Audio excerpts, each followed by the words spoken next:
ذبیح الله مجاهد و یو شمېر بهرنیان را سره بندیان دي. شنونکي افغانان به یې د خوشي کېدو په معاملې خبر هم نشي. سلام درنو لیدونکو، ستړي مه شئ. تازه د اسلامي امارت حکومت تایید کړي چې د امریکایانو په ګډون یو شمېر بهرني وګړي د دوی په بند کې دي. د اسلامي امارت حکومت چارواکو ویلي چې له نیول شویو بهرنیو وګړو سره به قانوني چلند وکړي. د اسلامي امارت حکومت ویاند ذبیح الله مجاهد د یکشنبې په ورځ له اترو نیوز خصوصي تلویزیون سره په خبرو کې تایید کړه چې بهرني وګړي د دوی په بند کې دي، خو کره شمېر یې په ګوته نه کړ. مجاهد ویلي چې دا کسان د امنیتي مسایلو په ګډون د په خبره د قانون او اصول خلاف کړنو له امله نیول شوي دي. د اسلامي امارت حکومت د بهرنیو چارو وزارت سرپرست امیر خان متقي هم په دې اړه له الجزیرې تلویزیون سره په مرکه کې ویلي دي کو چیرې څوک په افغانستان کې جنایت وکړي او یا امنیتي ګواښ رامنځته کړي نو ورسره قانوني چلند کیږي. خو له ده سره موږ له هغو هیوادونو سره چې وګړي په افغانستان کې بندیان دي خبرې کوو، هڅه کوو چې دغه شان مسایل حل شي. د افغانستان امنیت او اصولو ته هم زیان ونه رسیږي او له نړۍ سره ښه راشه درشه او تعامل ولرو.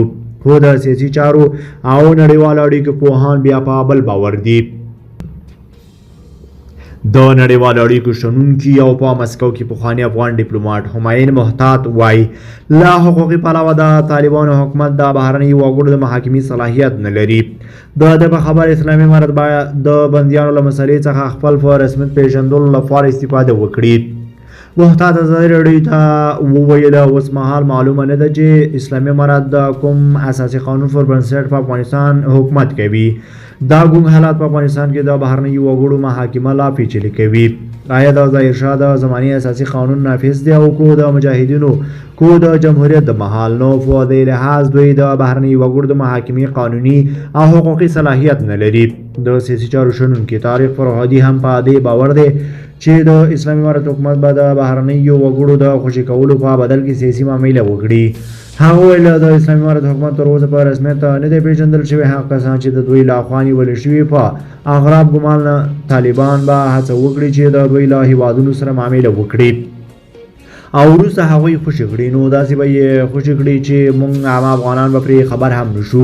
دا په داسې حال کې ده چې د زمري میاشتې په 11 د امریکا د بهرنیو چارو وزارت ویان میتیو میلر ویلي وو چې امریکا به د اسلامي امارت له بنده د خپلو وګړو د خوشي کولو لپاره د دوی پر حکومت فشار ته دوام ورکړي.